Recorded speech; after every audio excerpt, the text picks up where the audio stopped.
trazer essa informação e as outras ligadas a esse calor todo, hein, Barão? Bom dia para você.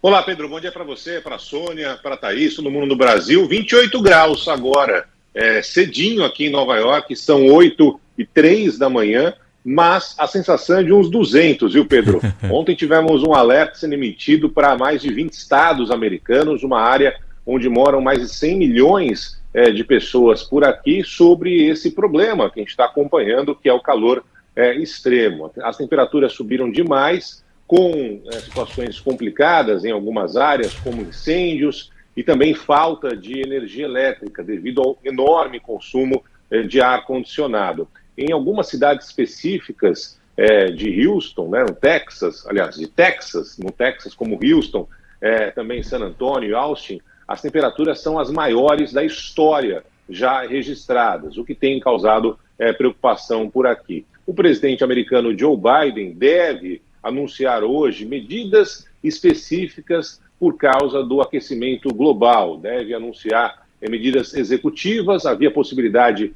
dele decretar estado de emergência, algo do tipo, mas aparentemente ele vai adotar uma situação um pouco mais branda, que são as medidas executivas.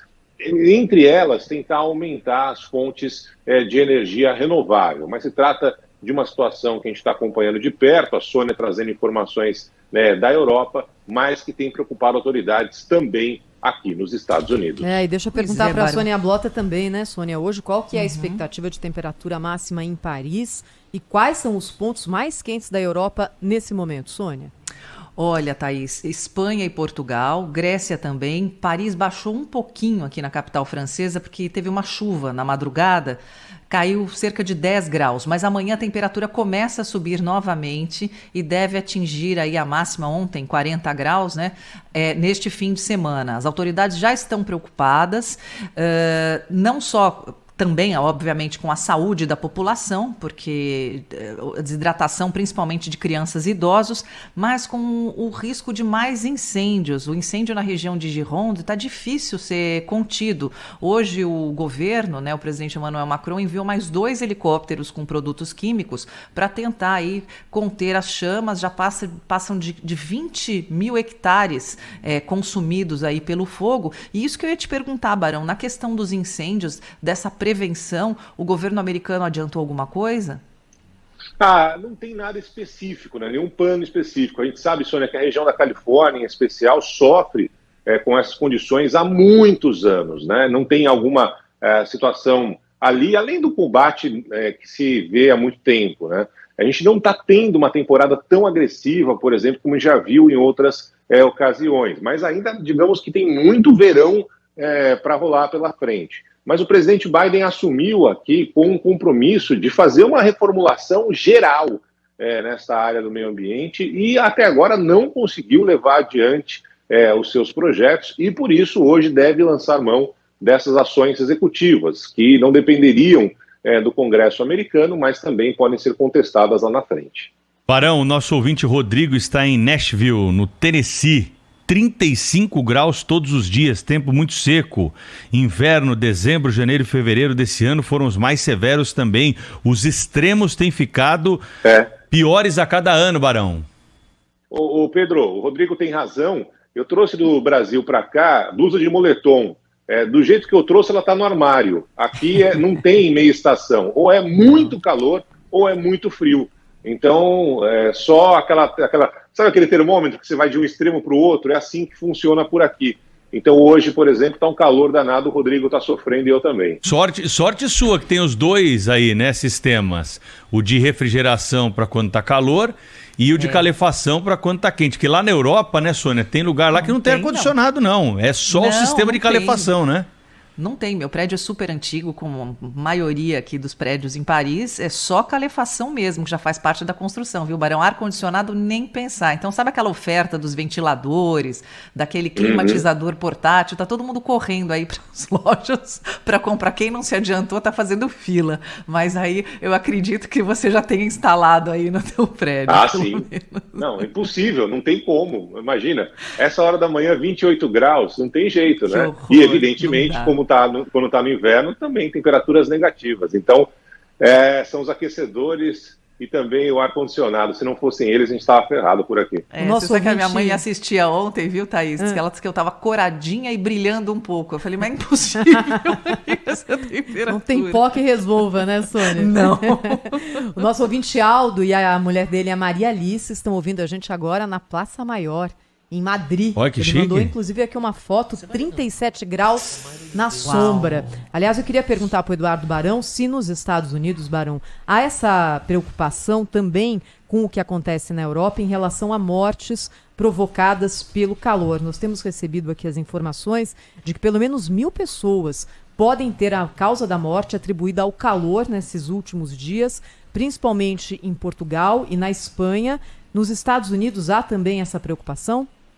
Sem dúvida, Thaís. O fenômeno climático que mais mata por aqui não é furacão, não é tornado, é o calor. Ainda não tem um dado oficial desse verão com um número fechado, mas autoridades já têm relatado um aumento na procura pelos hospitais. São pessoas que passam mal, pessoas que desmaiam.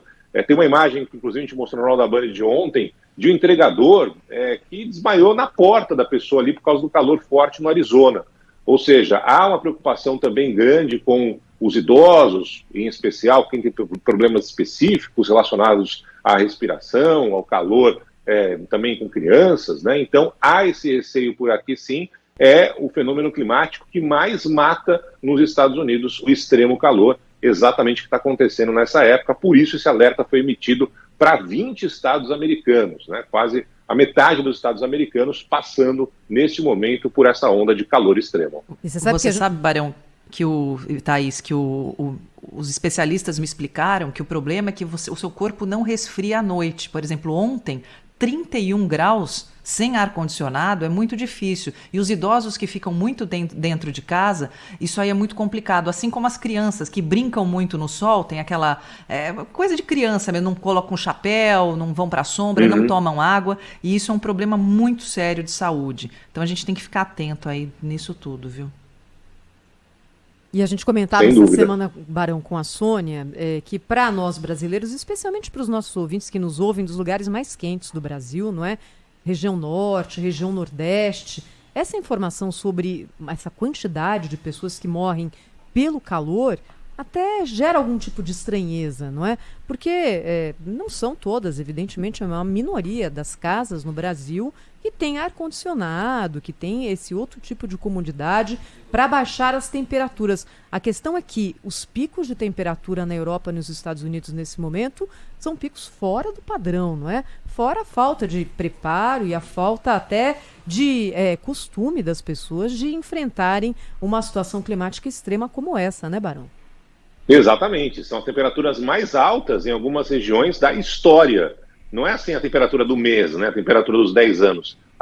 O maior pico de temperatura da história. Então, as pessoas que moram nessas regiões específicas estão ali acostumadas com o verão, claro, com calor, mas não com temperaturas tão altas. E o organismo, evidentemente, sente. E tem uma característica, principalmente para mim, né? Que morei quase a vida inteira em São Paulo, que é aquela história que a gente está acostumado do verão, de dar aquele pancadão de chuva no final do dia. Isso. Aqui não tem isso, né? Então não dá aquela... A Sônia falava sobre isso.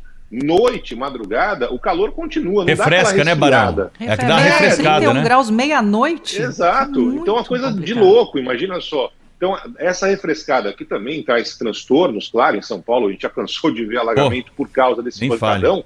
Mas pelo menos dá uma aliviada na temperatura. E aqui não tem isso, não tem um pancadão de chuva no final do dia, característica, claro, da região, mas é algo que tem preocupado demais e tem causado problemas. Ainda tem muito verão pela frente, ou seja, ainda poderemos ver mais recordes sendo batidos aqui nos Estados Unidos e também na Europa, imagino. Ouvintes internacionais do Jornal Gente da Rádio Bandeirantes dividindo conosco as temperaturas pelo mundo, Pedro Campos. Boa, isso Nosso ouvinte direto do Tennessee, Estados Unidos, dizendo que lá está um calor de 35 graus todos os dias e muita secura. O Valério, de Torres Novas, em Portugal, está há 3 dias mais de 33 graus e para os próximos previsão de 35 graus.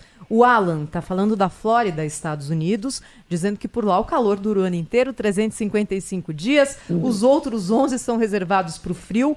Agora, 8 da manhã lá, 27 graus, com sensação térmica de 32. Um abraço também para o Idevaldo, que nos acompanha em Sevilha, dizendo que hoje lá 39 graus na sombra. E também o Cristiano, que está na ilha de Córcega, na França, dizendo que 32 graus, mas sensação de mais de 100 nesse momento. É isso aí. Eduardo Barão, obrigado pela participação aqui. Gostei dessa explicação aí sobre as chuvas, viu? Isso aí não ouvi em nenhum lugar, só aqui no Jornal Gente. Um abraço para você.